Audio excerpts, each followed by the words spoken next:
लाडली बहन योजना में एक बहुत बड़ा अपडेट आया है। अगर आपका नाम भी पात्रता लिस्ट में नहीं है तो आपको बता दो 1500 रुपए की राशि आपके बैंक खाते में आपको प्राप्त नहीं होगी। साथ ही आपको बता दूं कि बहनों के नाम लिस्ट से कट रहे हैं और उन्हें 1500 की राशि नहीं मिल रही है, तो घबराइए मत। अगर आप चाहते हैं कि आप कैसे अपना नाम चेक करें तो मैं आपको बताने वाली हूँ स्टेप बाय स्टेप कि कैसे आप अपना नाम चेक कर सकते हैं, किन लोगों के नाम हटाए जा रहे हैं और साथ ही कि कैसे आप आवेदन से पुनः जुड़ सकते हैं या इस योजना से पुनः जुड़ सकते हैं। लेकिन उसके लिए वीडियो को अंत तक पूरा देखिए, अदरवाइज आप भी 1500 रुपए की राशि से वंचित हो सकते हैं। चलिए तो पहला स्टेप देखते हैं कि कैसे आप अपना नाम चेक कर पाएंगे कि आप पात्र हैं या नहीं हैं। देखिए क्योंकि मेरे पास स्क्रीन है तो मैं यहाँ पे करके बता रही हूँ और आप बगल में देख पाएंगे कि कौन कौन से स्टेप करना है। तो सबसे पहले आप अपने मोबाइल या कंप्यूटर पर ओपन करिए चीफ मिनिस्टर लाडली बहन की आधिकारिक पोर्टल cmladlibehna.mp.government.in। ठीक है, अब वेबसाइट पे जाइए। जो जैसे कि आप देख सकते हैं मेरे में वेबसाइट ओपन है। अब मेन मेन्यू में फाइनल लिस्ट पे देखिए अनंतिम सूची जो लिखी हुई है उसका विकल्प चुनिए, उस पेज पर अपना मोबाइल नंबर डालिए और कैप्चा भर दीजिए। फिर ओटीपी से वेरीफाई ओटीपी पर क्लिक करिए, ओटीपी डालकर सबमिट कर दीजिए। ठीक है, उसके बाद आपको पता चल जाएगा कि आपका नाम अंतिम सूची में है या नहीं। ये आधिकारिक तरीका है। अब देखिए क्योंकि मैंने इस फॉर्म को नहीं भरा है तो मैं सिर्फ आपको स्क्रीन पे वही दिखा पा रही हूँ कि आप कैसे कैसे भर सकते हैं। फिल आपको करना है अगर आप ऑलरेडी इसके लिए पात्र हैं तो। और दूसरा एक और वैकल्पिक रास्ता ये है, अगर आप चाहें तो एप्लीकेशन एंड पेमेंट स्टेटस देख सकते हैं। आवेदन और भुगतान की स्थिति में जाकर भी आवेदन संख्या और समग्र आईडी डालकर भी चेक कर सकती हैं, वहां ओटीपी की प्रक्रिया रहती है। तो ये दो तरीके हैं। और दूसरा जो है वो है ऑफलाइन का तरीका। उस ऑफलाइन के तरीके से आप कैसे कर सकती हैं, अपने नजदीकी ग्राम पंचायत में आप जाइए, वहां पे देखिए उन लोगों ने पात्रता की सूची ऑलरेडी चिपका दी है, तो आप वहां पे जाकर भी जानकारी ले सकती हैं। तो ये दो तरीके हुए नाम चेक करने के। अब बात करते हैं किन लोगों का नाम हटाया जा रहा है। तो देखिए अब मैं आपको बता दूं कि आपको पता ही होगा हमारे देश में एक से एक धुरंधर लोग हैं।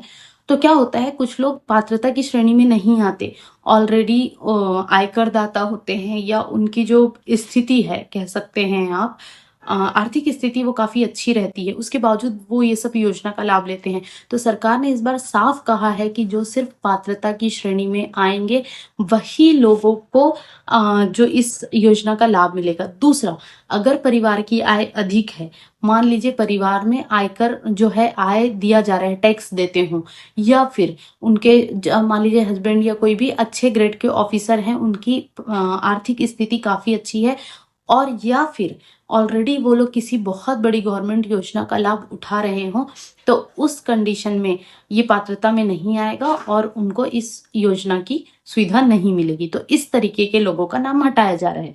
अब देखिए, अगर आपको लगता है कि आप पात्र हैं और उसके बावजूद आपका नाम नहीं है, मान लीजिए लिस्ट में नहीं है, तो अब उसके क्या क्या कारण हो सकते हैं। पहला, आपके डॉक्यूमेंट्स क्लियर नहीं हो। दूसरा, हो सकता है राशन कार्ड या आधार कार्ड में आपका नाम गलत हो। तीसरा, आपकी आधार सीडिंग ना हुई हो। चौथा, ये हो सकता है कि जैसे technical technical in the sense कि पूरा पूरा अगर नहीं हो रहा है, इसका मतलब कहीं ना कहीं ये लिंक नहीं है, या आपका नाम गलत है, या फिर आपके दस्तावेज में कोई कमी रह गई है।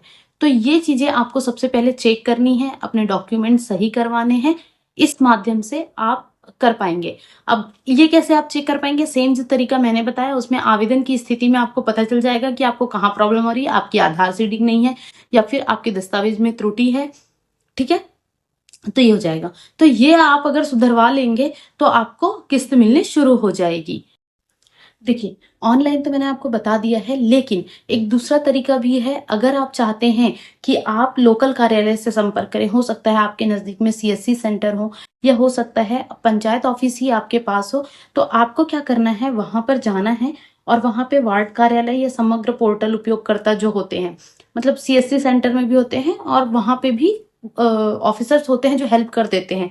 तो आपको क्या करना है, कई बार फील्ड डेटा या समग्र आईडी में, मतलब कई बार ऐसी गलती हो जाती, मैंने बोला था ना टेक्निकल जो 4th नंबर का जो मैं बोल रही थी कि कहीं ना कहीं टेक्निकल इन द सेंस आपसे नहीं हुई है, बट कहीं ना कहीं ऑफिसर समग्र फील्ड डेटा में कुछ डेटा फिल करने में इधर उधर गलती हो जाती है।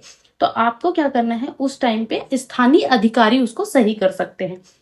अब देखिए, ये तो हो गई भरने की बात, लेकिन मान लीजिए अगर आपके दस्तावेज गलत हैं, मान लीजिए आपके दस्तावेज गलत हैं या किसी कारणवश आपकी आधार सीडिंग नहीं हुई है, तब आपको क्या करना है, मैं अपने हर वीडियो में बोलती हूँ, अगर आप इस तरीके की किसी भी योजना का लाभ ले रहे हैं तो सबसे पहले अपना एक फोल्डर बनाइए, अपनी एक फाइल बनाइए, अपने सारे डॉक्यूमेंट्स रखिए। उसमें आधार कार्ड, पैन कार्ड, आपके पास आय प्रमाण पत्र है, आपकी 10-12 की मार्कशीट रखिए, अपने फोटोज रखिए, अपना आय प्रमाण पत्र रखिए, जाति मतलब सब चीज एक जगह पे रखिए, ताकि ऐसे कभी भी किसी फॉर्म को भरने की स्थिति आती है और मान लीजिए आप ऑनलाइन नहीं भर रहे हैं, क्योंकि देखो अभी भी ना बहुत सारे ऐसे रिमोट गांव हैं जिनको कहीं ना कहीं जाना पड़ता है, किसी दूसरे गांव, दूसरे शहर जाना पड़ता है, और फिर वहां जाने के बाद आपको पता चलता है अरे मेरे पास तो ये डॉक्यूमेंट्स मेरा घर में रह गया, वो डॉक्यूमेंट्स घर में, बहुत प्रॉब्लम आती है। तो सबसे पहले आप सारे डॉक्यूमेंट्स एक जगह जमा कीजिए, अपने राशन कार्ड सब कुछ।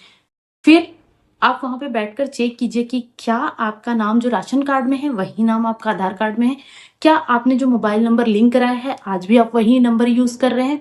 सबसे पहले आप चेक कीजिए कि कहाँ गलती आ रही है। एक बार आपने पोर्टल से चेक कर लिया, नहीं भी किया है तो प्लीज किसी भी योजना के लिए मैं ये बता रही हूँ, अपने डॉक्यूमेंट्स हमेशा तैयार रखिए, सही रखिए, ताकि आप कहीं भी जाएं आपका बहुत समय बच जाता है, आपका पैसा बच जाता है, और साथ ही सामने वाले का भी समय बच जाता है।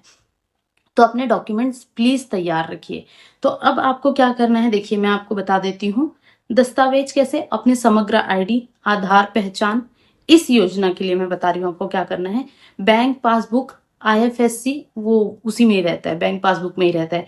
परिवार के वही आय प्रमाण पत्र मैंने पहले ही बोला था, निवास प्रमाण पत्र ये रखना है।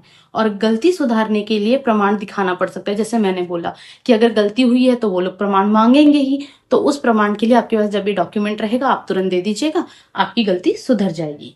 ठीक है, अब पुनः आवेदन और शिकायत की बात करते हैं। तो देखिए क्या होता है, अगर मान लीजिए फिर भी किसी कारण से, ये 2 वजहों में आपने ट्राई किया और नहीं हो पा रहा है, किसी भी कारण से, एक मान लेते हैं कि कोई कारण ऐसा हो गया जिसकी वजह से आप पुनः आवेदन नहीं कर पा रहे हैं, तो आप देखिए वेबसाइट में एक हेल्पलाइन नंबर होता है, मैं आपको बता देती हूँ।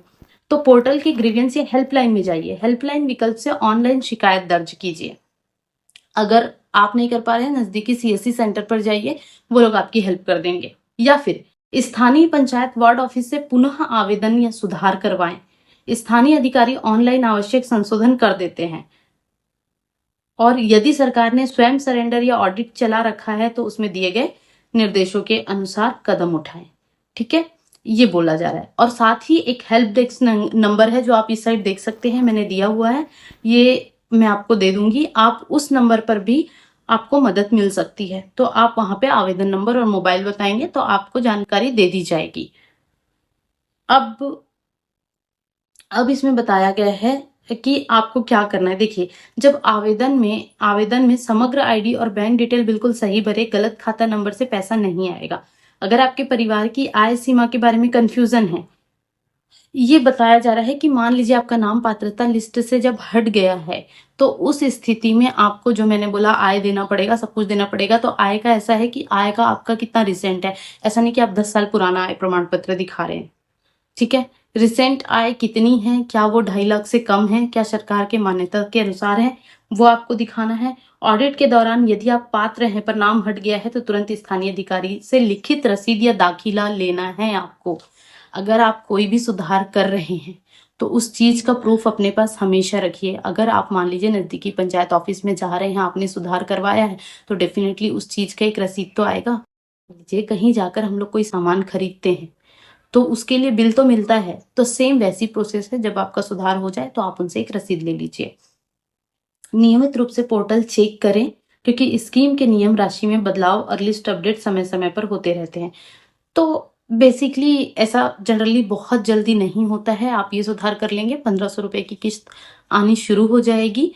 और मेरे ख्याल से मैंने इन डिटेल आपको सारी जानकारी दे दी। आई होप कि आप लोगों को जानकारी पसंद आई होगी। फिर भी अगर किसी बहन को प्रॉब्लम आ रही है तो आप एक काम कीजिए, मुझे कमेंट में आप बता दीजिए। ठीक है, तो मैं आपके लिए जानकारी ढूँढ कर दे दूँगी या आपकी जो स्टेटस है वो मैं चेक करके दे दूँगी। इससे ज़्यादा मैं मेरे ख़्याल से और कुछ नहीं कर सकती। तो अगर आपको चाहिए कि मैं आपकी स्टेटस चेक करके दे दूँ या क्या क्या आपका नाम पात्रता लिस्ट में है या नहीं है, तो ये जानकारी मैं शेयर कर सकती हूँ। और मैं बहुत जल्दी सोच रही हूँ कि मैं सिर्फ़ विमेन्स जो हमारी बहनें हैं उनके लिए एक हमारा टेलीग्राम चैनल हो, जिसमें मैं सारी जानकारी शेयर करते रहूँ, ताकि जो चीज़ों में उनको प्रॉब्लम आ रही है वो वहाँ से देख पाएँ। तो प्लीज़ आप कमेंट करके बता दीजिए, मैं आपको जानकारी चेक करके बिल्कुल बता दूँगी। आई होप आपको ये पसंद आया हो। प्लीज़ मेरे चैनल को लाइक कीजिए, सब्सक्राइब कीजिए और ज़्यादा से ज़्यादा शेयर कीजिए। Thank you.